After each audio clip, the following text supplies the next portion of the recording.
Thanks for tuning in to Stay Sharp with Razorleaf, your secret weapon for all things digital and manufacturing. In this first episode in a 3-part series called The Components of a PLM System, Jonathan Scott and Jen Farello begin to break down the components and platform capabilities in a PLM system and its role in managing the entire product lifecycle.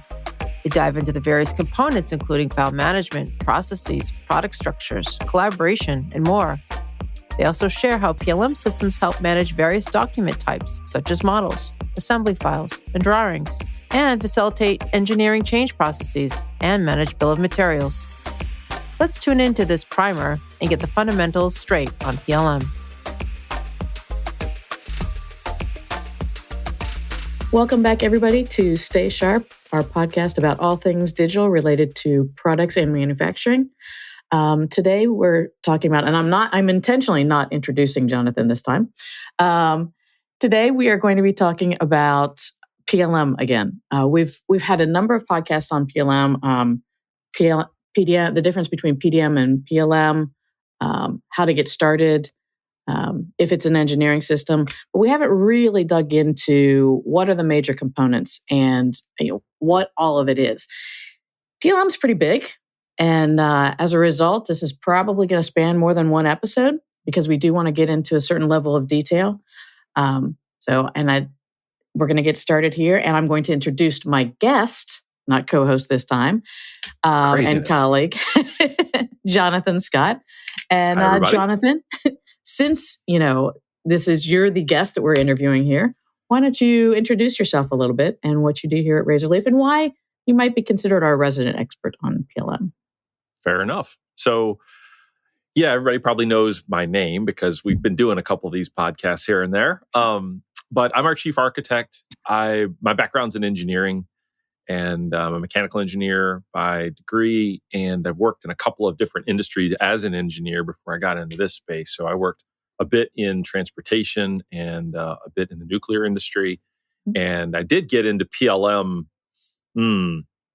27 years ago. I forget Smart exactly team, right? now. If I recall correctly. Smart team back in the day, yeah. So I transitioned from engineering into this side just by being an engineer and putting a system in place, and then that's kind of cool. I like that. So that's how I got at this. But yeah, over that time, that longer time period than I can even calculate, I've done a bunch of different systems. I've worked with different systems, deployed them, installed them, customized them, all kinds of things. So I've certainly seen plenty of PLM. I think I can talk about this topic. I think we got a lot of good things we can talk about today.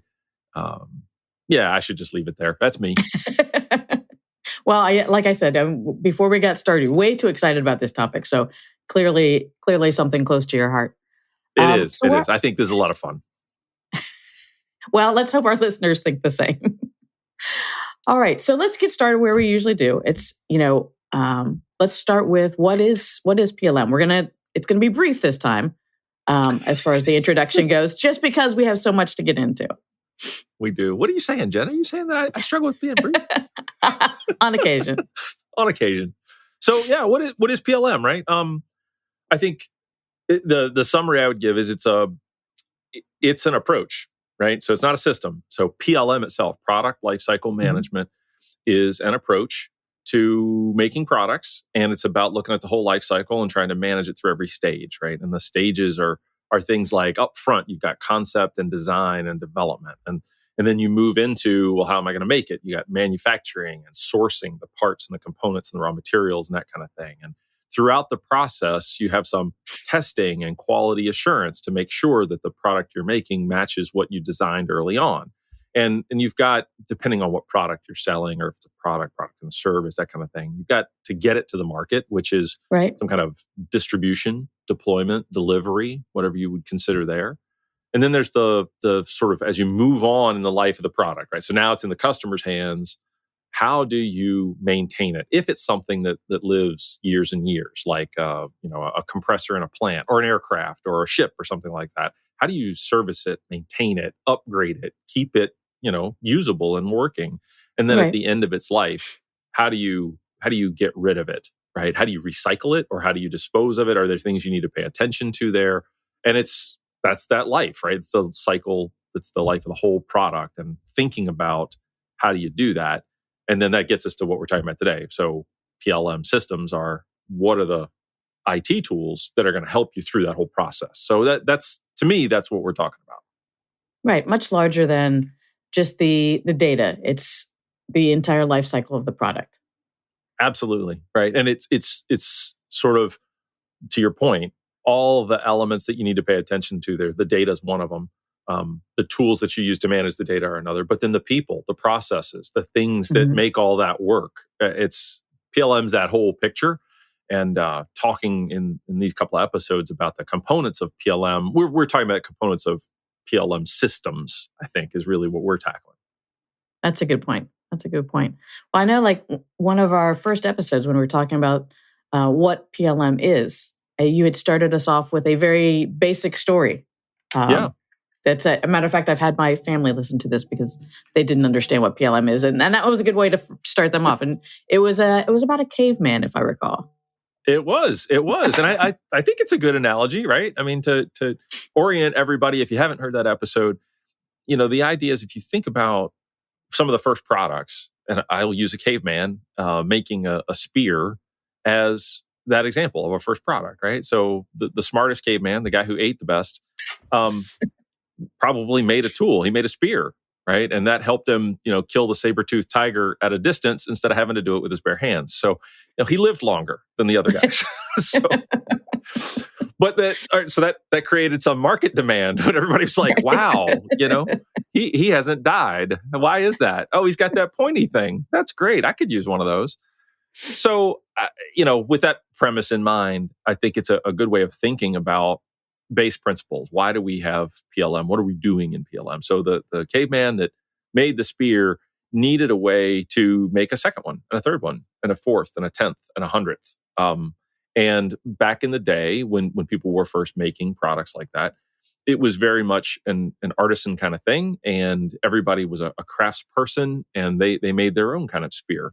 So let's blend into our caveman analogy. When we got to industrialization and mass production, assembly lines, things like that in the 20th century, let's assume that the caveman had figured all that out, and he was like, well, how am I going to make this? And so he needed things. He needed things that we see today that are part of these processes, like drawings. He needed a drawing because it specified what did the tip of the spear look like. It was a sharp, pointy rock.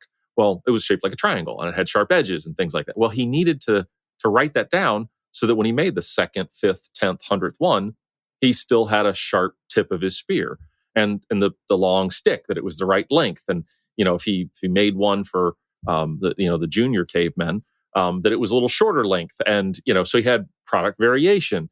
He needed to use that particular type of wiry grass to tie the spear tip onto the long stick. And anyway, I'll take the whole episode if you let me. No, I think you're bringing up some interesting points there, as well as some of the reasons that he had to write those things down, have those drawings, et cetera, is because he couldn't do all of the things himself. Right. So he had to be able to convey to the people that his suppliers now, you know what, I need you to go out in the wilderness and get this kind of rock, this kind of grass, this length of spear. So, even then, right, it was suppliers and it was communication back and forth.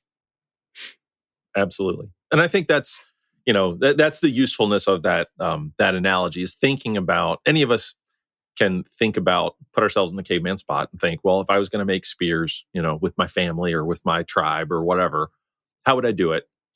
So lots of people may remember from their school days when you had to participate in some kind of like science team or something, and they put, 5 kids together and said, here's a box of pencils and toilet paper rolls and paper clips, make a bridge, like, what did you do? And people have to organize themselves to do it. And that's, I think that those base principles serve you well when you're thinking about PLM. If you take a minute and think, how would I organize a group of people to make a product, a simple product like a spear?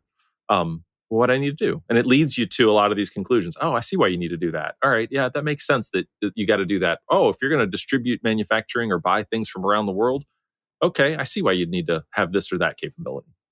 Sure. And the more complex the product and the more repeatable, like the more that you need to make of them and the more reliable that they need to be, the more important each of these things becomes.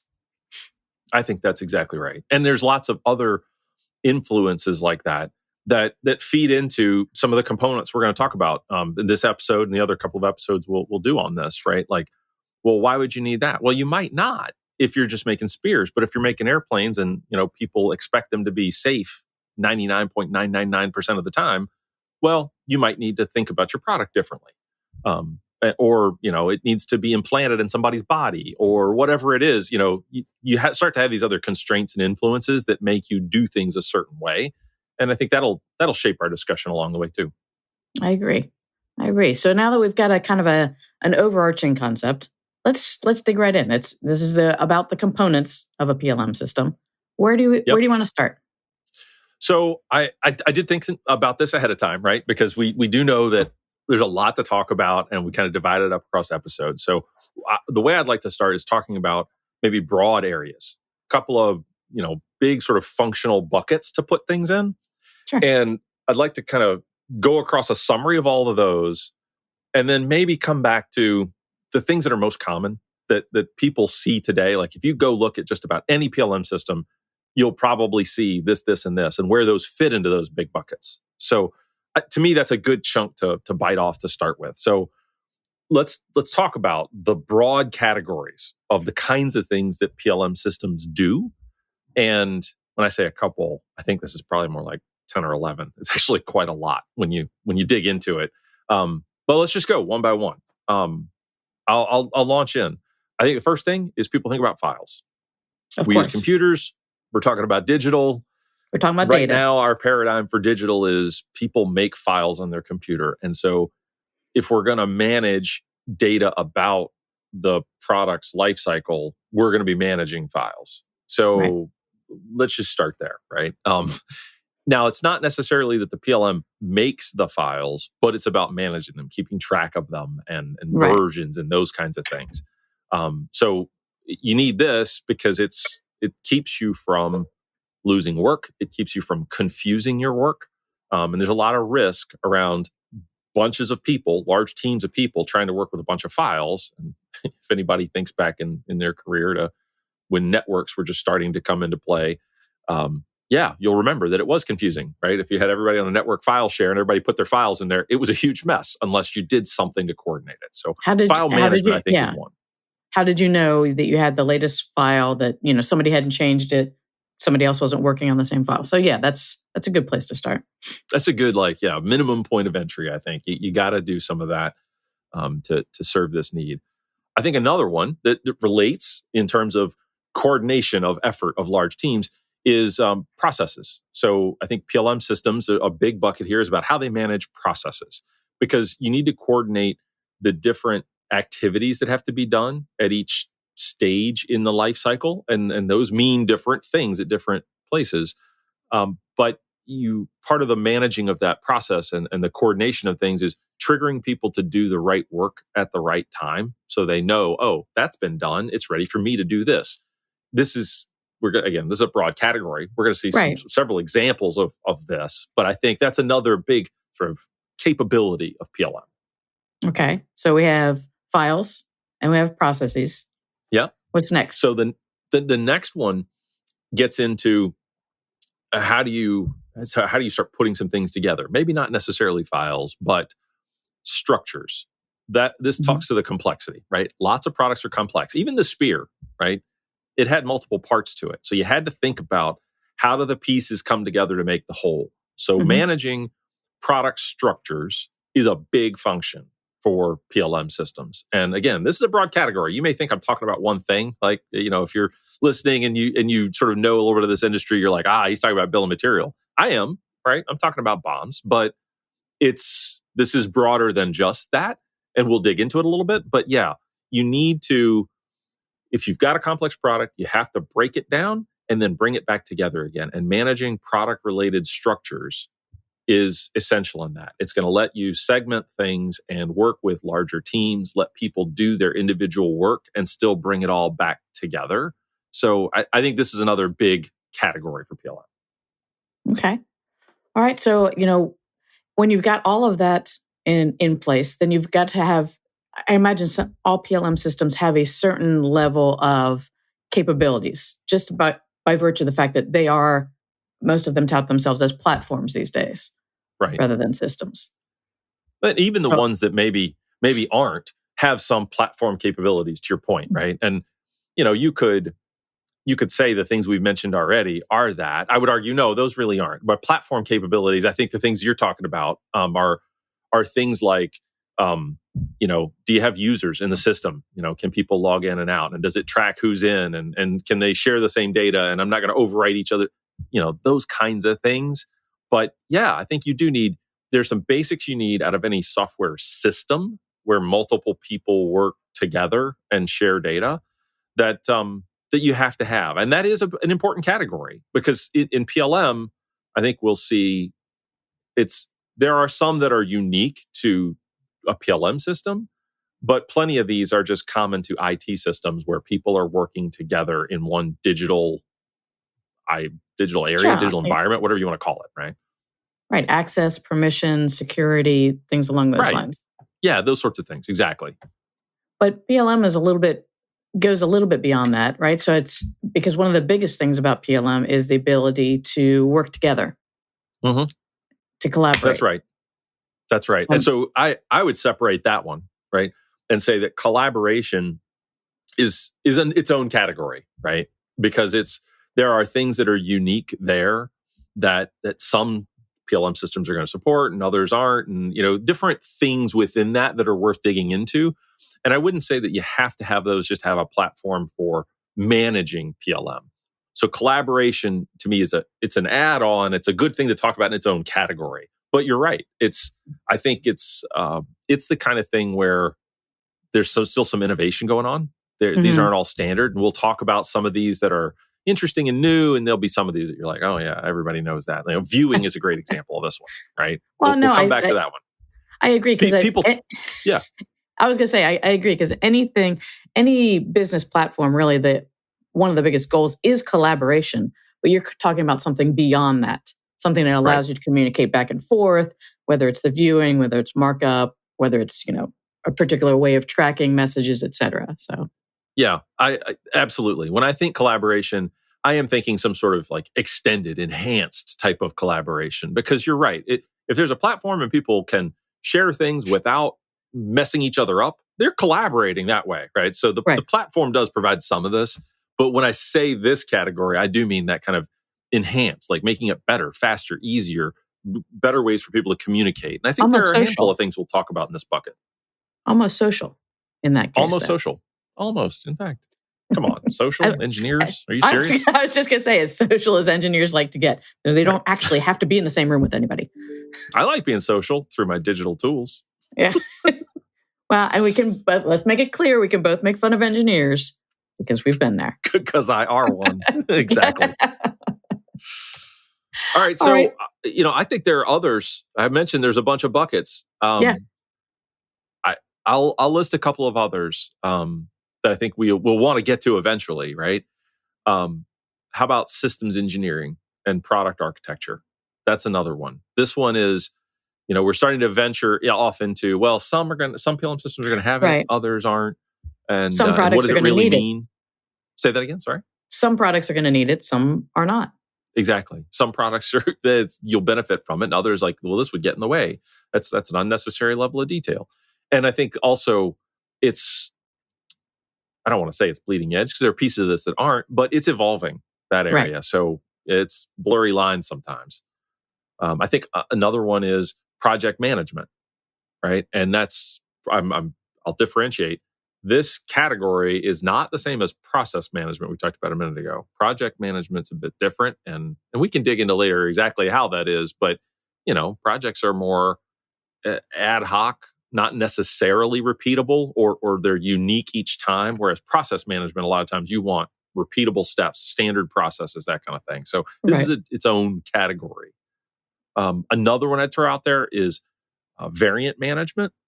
Different people will call this different things. I like variant because variant seems to be a very specific word that has its own connotation. Some people will call this configurability of products, and talk about product configurators. I get it. I don't disagree with that word, but it scares me because configuration has a lot of meanings in this space, right? configuration management and CM means one thing, but product configuration means another. And you go talk about a particular CAD tool like SolidWorks, there's a feature called configurations, and people get confused very quickly. So anyway, I'll say variant management, and maybe another term that's clarifying here is product line engineering, right? So it's about planning your products in families, right? Thinking about them as collections of features and options and how you combine those and how they're different and shared and similar and all that kind of thing. But this is another category where there's a bunch of things that are worth talking about in terms of functionality. Okay. What else? What haven't we covered yet? Couple more. One that, again, you could tie back to platform, but I would say it's unique and it's worth talking about on its own is compliance. So lots of industries need this and lots of industries don't, but there are regulatory things, legal things, national security things that mean you need to do some kind of compliance activities in your system related to all this product data and the product lifecycle that we're talking about. So that's another good category because some very distinct functionality that's worth looking at there. I think another one that is going to sound similar to some areas I've talked about, but is different, it's very distinct, is process planning, right? So not process management, not like we're doing a process in a PLM system and managing the steps and activities and people who do it, but planning processes around our product, right? That might be the manufacturing process or the repair process or service process or some other thing that you might do, but it's the process related to the product, not the product itself. And this is another pretty broad category. It also gets into some touchy areas with, well, aren't there other systems for that? And sometimes there are. And, yeah. Well, speaking of other systems for things, what about managing, what about like things like ALM and SPLM? I think that's a great point. SPDM, SPLM, SLM, put together your favorite acronyms there. But so let's touch on those two, because I think when you brought up the ALM, the last one, that brings up its own big area of PLM, but you could say it's a separate system. So, all right, what do I mean? Because I didn't define it.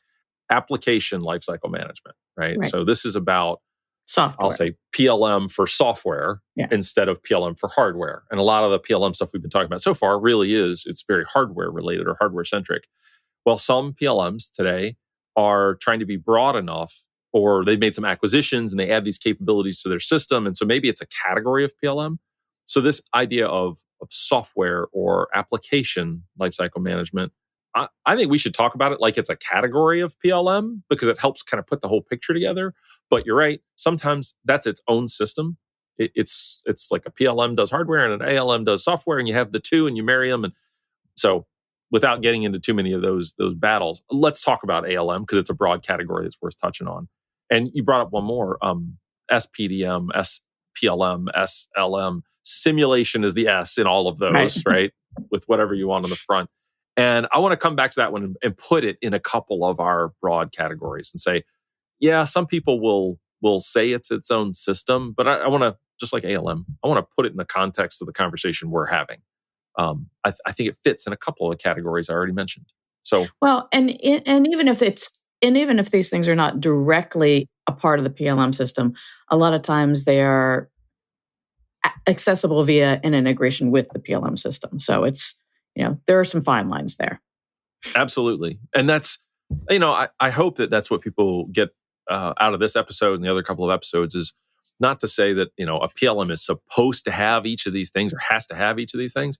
But when you think about a PLM system inside your environment, your organization, maybe it's a couple of different software tools that you put together, right? But overall, what are the capabilities that you're trying to put into your PLM system of systems that might be a couple of them integrated together? Maybe your PLM ties to with a couple of PDMs or who knows what. But, think about it that way instead of like, well, does one brand of tool have all these things? I think that's a good way to sort of take the context of what we're talking about. Okay, so have we covered at least do we have our list there? I think so. I think we got the broad list, right? We got the broad list. So it's to me, it's worth digging into So what are the most common pieces and where do they fit in that broad list so that, if you go out and look at just about any PLM system on the market today, would you find these things? So Okay. I think we should dig into that. Let's start there then. So let's dig into that list of what are the most common pieces that you're going to see almost everywhere and where they fit in that landscape that we just flew over, right? So I think the logical place to come back to it is the platform. Like, let's start there. What's the platform stuff that you see everywhere? Because, that's kind of the baseline, right? So from a platform perspective, let me just roll through some functionality here that I think you need. And I think the start, we touched on it a second ago, is identification and authentication management. So users, right? Think username and password. Right. Okay, that's a pretty basic one, but it really is important in terms of platform functionality, is that you need to keep straight who the different people are so that then you can do some other things, which leads me to, number 2, security. So if you know who different people are in the system when they come in, that lets you differentiate what they can and can't do. Right. So if I've got the different logins, I can say that this person can see that data or can create it or revise it. And that person can only see it but can't change it, that kind of thing. So being able to say who can do different behaviors in the system is another, I think, important platform function. Now that is going to relate to another piece, which is tracking metadata. So let me say what I mean by that term. Lots of people may be familiar with it, but metadata is data about data. So this PLM system we're talking about is going to track stuff for us. And the metadata is the information about the stuff that we care about. So a great example is, I'm going to track some file. Well, the file's got a file name. It's got a directory. Maybe it's got a format that we care about, that kind of thing. So those are all pieces of metadata. So a key platform capability is you need to be able to track metadata, store it, retrieve it, give it back to you, that kind of thing. Right. So if you're thinking, wow, this is a pretty crappy PLM system, if all it can do is keep track of people and a little bit of security and metadata, you're right. I mean, we got to keep building things here. Well, at that point, it's not even a PLM system. It's just any business platform, Right, right. Salesforce does that. Exactly. So far, we're at business platform, barely. Right. So another one that's important is data organization, right? Because the instant you get more than a couple people and a couple pieces of metadata, you're starting to build out data, and it's going to be hard to make information out of it unless you can organize it somehow. So let me give a basic example that I think is realistic, even though data organization can mean a lot of different things to a lot of these tools, and different tools do it different ways. But think folders, right? So like folders on Windows, that was the most basic data organization system that, Bill Gates gave us years ago. And it persists today, no matter how painful I might find it.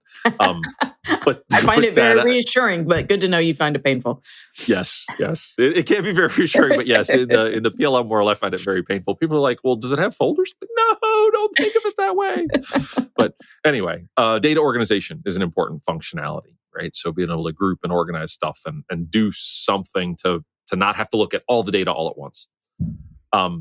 That ties to another functionality that's important in the platform, which is linking. This is not always an obvious one, although plenty of business systems today let you do this. But in PLM, this is really critical. The ability to say, I'm managing one thing over here and another thing over there, and I need to link them together so that I can find them relationally. Right. So not just by whatever organization method I mentioned a minute ago, like folders. I put them all in this bucket or that bucket. But this drawing ties to this 3D model, which ties to this requirement, which ties to this project, which ties to on. So once you can make one link and you can make a chain of links, well, guess what? Those of you that maybe have listened to the podcast in the past, or you're in this industry, that's the basics for a digital thread. So There's a really important functionality, and typically it's part of the platform, right? Almost all of these can do that kind of thing.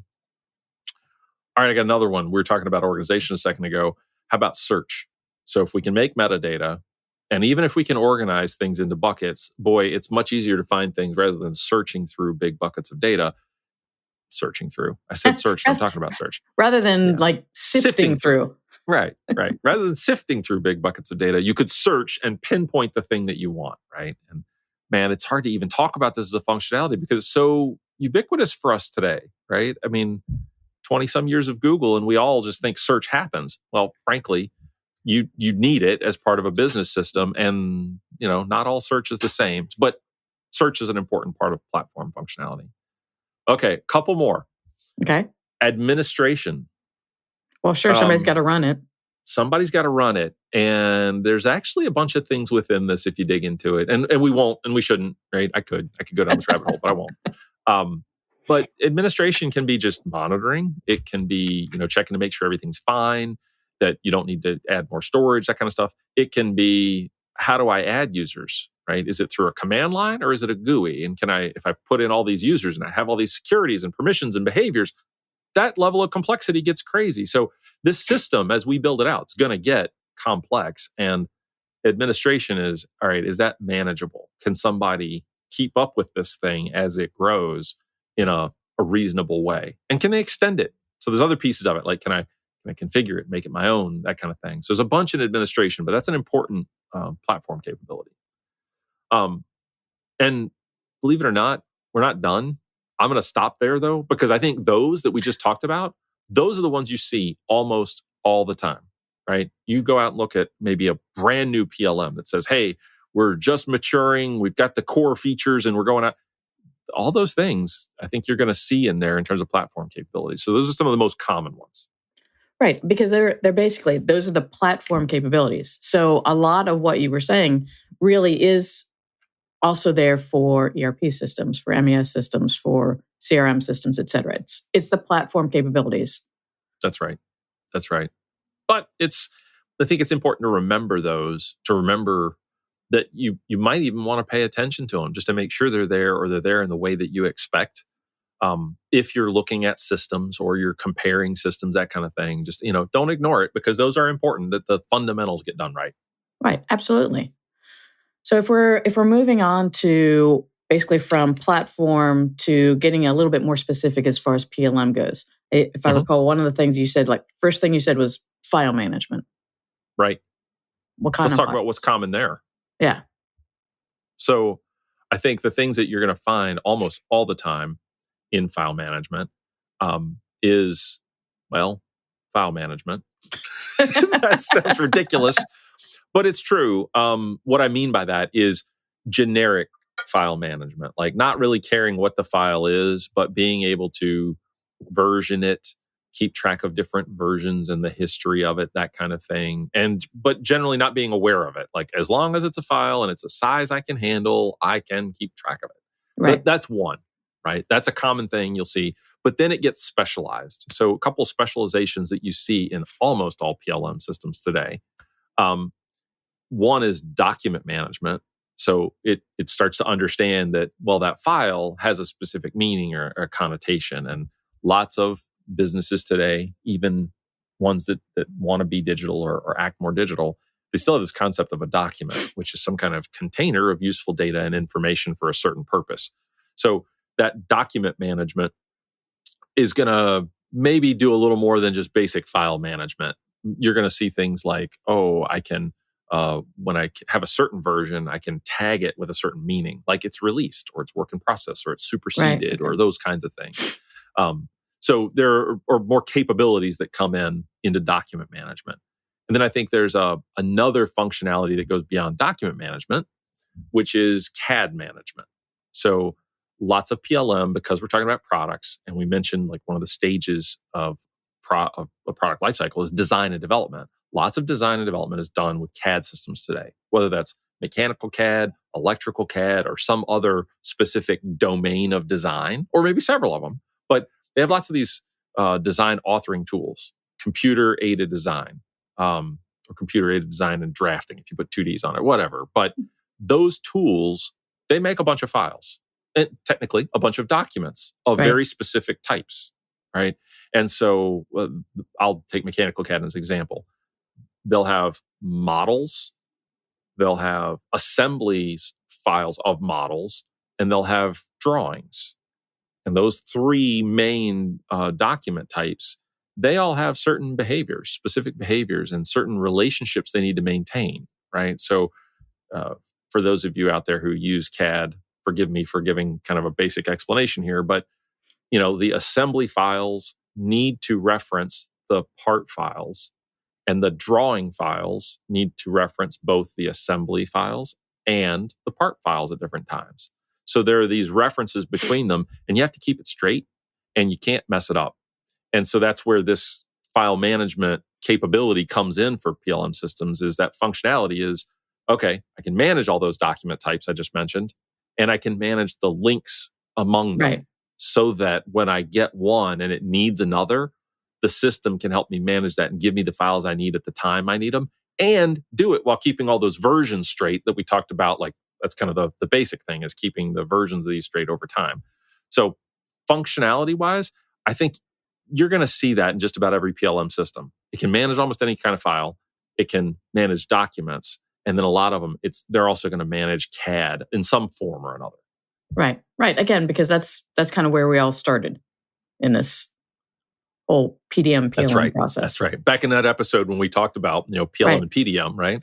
PLM kind of came from PDM, and PDM is really focused on that CAD management piece. So yeah, absolutely. Right. All right. So going beyond document management, then going beyond PDM, if you will, we're into processes, if I recall correctly.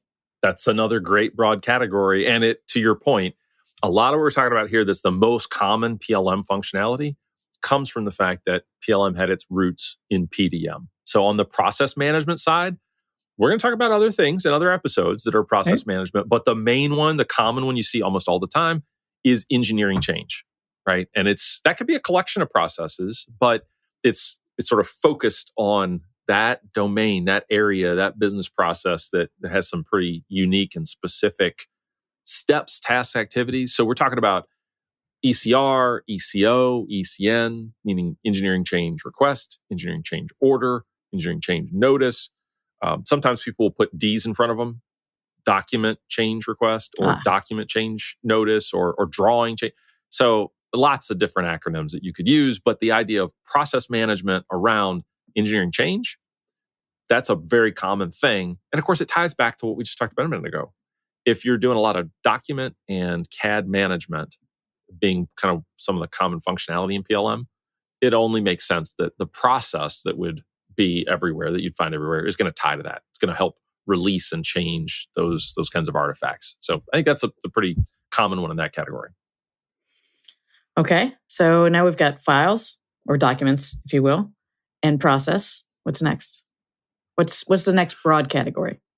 I think the next one, most people will guess as like sort of the triumvirate of things in PLM when you think functionality, and that's bills of material, BOMs, right? So we're into that broad category of product structure. So structured records inside the PLM system that have some kind of hierarchy, maybe that kind of thing. But under product structure management, the most common thing you're going to see is BOM management, and it's usually going to have the connotation of EBOM management or engineering bill of material management, because so many PLM systems are so heavily focused on the engineering domain, the design domain, that kind of thing. Now, really good PLM systems are looking broader. We're looking at all those stages of the life cycle that we talked about earlier. So we might have other things, but most common function, BOM management, meaning EBOM management, right? And that's a lot of times going to mirror or be similar to what we saw in the CAD management on the file side. Very Not similar exactly to the an same. assembly. These are two different things. Right. But very similar to an assembly. Exactly. Very similar to an assembly. So that's the most common one in the product structure area, is BOM management. And then if I recall, the next thing we're on is collaboration. Collaboration. I think that's another one that you do see. There's a specific thing you see in almost all these PLM systems today, and that is file viewing. We mentioned it briefly when we said, well, what do we mean by collaboration here, right? We're talking about kind of enhanced collaboration, not just system level. But file viewing is a common one because, CAD systems have their own formats. Every one of them has its own sort of format, whether it's mechanical CAD, electrical CAD, or some other domain. It's very specialized data inside those files. So one of the values of having a collaboration tool or system where people can work on the data together is, well, maybe your company has 100 people, but only 3 of them use CAD. Okay, but the information about your product, when you put it into a PLM, you're trying to manage its whole life cycle, maybe you'd like another 50 people to have access to the information and look at it and understand it. And so you can really enhance the collaboration that people have inside of this system if they can see that CAD data, that product data that's in a CAD format that they don't normally have software that would let them look at it, but you can use file viewing inside of a PLM system to help them see it, help them access it and get the value out of it that normally just the CAD users have. Sure. Picture's worth 1,000 words. Absolutely. And if a picture's worth 1,000, then 3D is worth, 460? I don't know. No, you're right. But engineers in particular, they like to see data. And CAD systems can be quite expensive and quite complex to just be able to run them. And so if all you need to do is view the picture, spin it around, check out some different characteristics, just the ability to see that easily without having to access the CAD system is a very important part of it. Absolutely. And even for engineers, to your point, it's a faster way when you don't have to look at all the complexity of the CAD system. If you could just get a view of the thing, you might just want to look at one little detail of it. So, but I agree. I think, to me, file viewing is something that comes up lots of the time. And I shouldn't limit it just to CAD. I think that's one of the reasons it's there. But, people benefit from file viewing for XML files, right? Mm-hmm. So any kind of technical data that might be managed, that is a piece of collaboration that's really helping folks out. So that is a lot. We have covered a lot today. There's still a lot to go. This is the point at which I encourage all of our listeners to contribute, to reach out and ask a question or tell us. In particular, since we're already planning multiple episodes, if there's something specific that we didn't cover here, let us know. Bring it up, and reach out, and we'll make sure that we cover it in the next one or next two or however long this journey takes us. Because as hopefully you can tell, I love talking about this stuff. Right. So join us next time. And until then, stay sharp. Thanks, everybody. Thanks for listening to this episode of Stay Sharp with Razorleaf. We appreciate you. If you have any questions for our podcast team or have an idea for a new topic for our team to cover this year, please send an email to podcast@razorleaf.com. We would love to hear from you. Also, leave a comment on our post and don't forget to subscribe to our podcast on your favorite podcast platform. Until next time, stay sharp.